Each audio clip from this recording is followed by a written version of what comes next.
Hi, this is Tim of the 1916 Company. Welcome and thanks for logging on. If you love this watch, email me, Team Mosso at the1916company.com for purchase pricing and availability questions concerning this watch.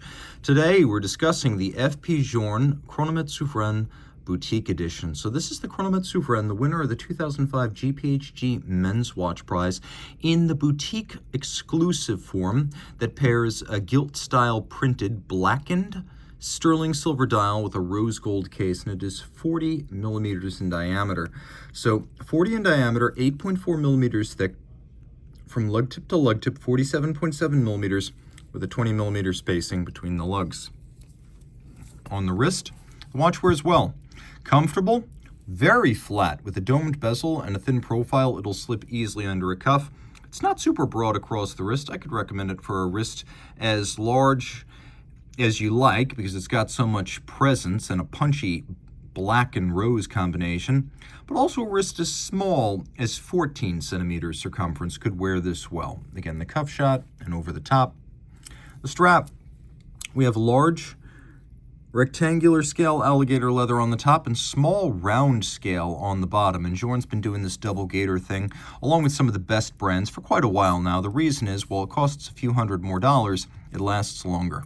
We also have a folded edge here, a monotone stitch, and a semi-gloss finish. You can see that the lugs, as common with Journe watches, drilled very close to the case to bring the pivot centers inward for better ergonomics on a small wrist. So a curved spring bar is used so there's no impediment to the motion of the strap.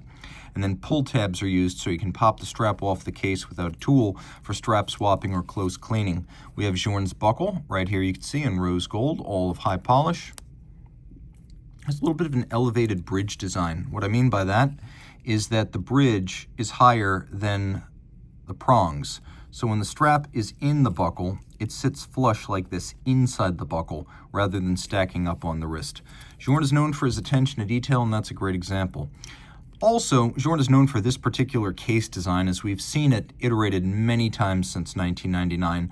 We have a domed bezel, domed case back. There are two flanges define the mid case. Everything here is polished. We have integrated Calatrava-style lugs that turn down almost 90 degrees from the horizontal of the mid case. The most distinctive unbranded crown in the world, two dimples and knurling, no name, but you know who made it. And the dial is comparably distinctive, as the font, of course, the signature, and the shape of the hands are a longtime Journe hallmarks. Taking a look at the dial, you can see it is blackened, so it's made of sterling silver, but it has been blackened with a rose gold gilt printing. We have the distinctive Journe font, and these numerals actually wax and wane in size as they move around some of the features of the dial. Sunken sub-seconds, we have a power reserve indicator, 56 hours, twin barrels in parallel.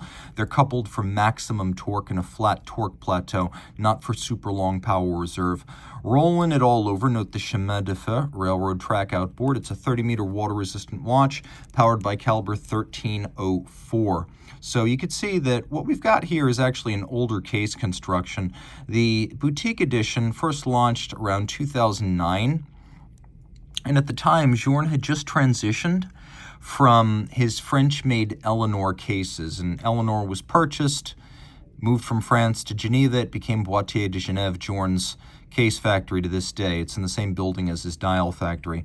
But if you look right here, you can see the Eleanor maker's mark alongside the gold signature. You see where it says AU750? Then there's this little diamond. That is the Eleanor maker's mark. And then you have these double-stamped eagle's heads. Those are French precious metal hallmarks. But then you can see we also have the Swiss hallmark, because this would have been cased up and assembled in Geneva, out in the canton, not the city itself, but the outskirts.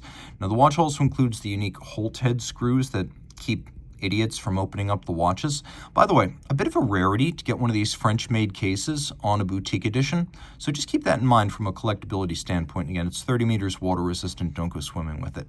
The movement's a nice piece. 1304 has a beautiful architecture, twin barrels, and really we have the barrels off on their little island bridge along with the crown wheel and the click, and then there's this open gulf, this canyon between the power source and the escapement, and the power actually runs on a drivetrain that's under the dial, so it has a hidden train. You don't see the communication of the energy through a gear train on the caseback. You see the barrels, you see the escapement, but nothing in between.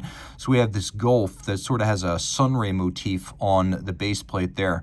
And then we have engine turning underneath the balance and the escapement. It's a 3 hertz balance, 56-hour power reserve, all this pivoting on 22 joules. Note it's adjusted in 6 positions, not the chronometer standard of 5, so it goes 1 better.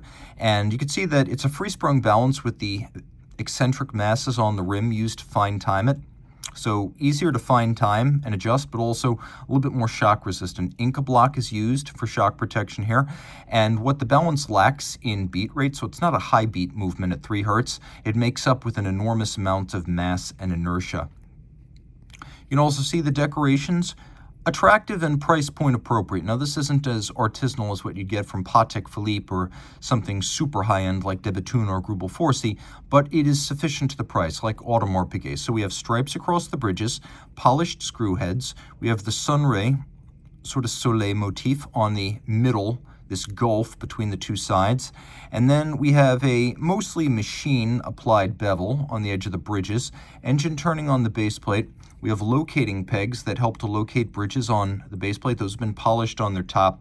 And then we have satination with a little bit of polish on the barrels and the ratchet wheels. So a good-looking movement, not super elaborately finished, but the calling card here is the architecture rather than the finish, and then it is mechanically accomplished, designed to outperform a COSC chronometer, which is why Journe has always said his chronometre, such as Chronometre Souverain, is a cut above. Reach out to Team Mosso at the1916company.com, and I got one last trick to show you. When Journe describes a watch as chronometre or a chronometer, you can expect the power reserve to work backwards, like a marine chronometer, a navigation clock on a ship. So the way that works is you would need to wind the marine chronometer exactly 24 hours from its last winding for consistency. So it was not important to know how long it would run until it stopped, but how long it had been running since the last full winding. So when fully wound, a marine chronometer power reserve indicator and a Journe power reserve indicator on a chronometre wristwatch will indicate 0 hours since fully wound. The octas don't work that way. This does. Just keep that in mind.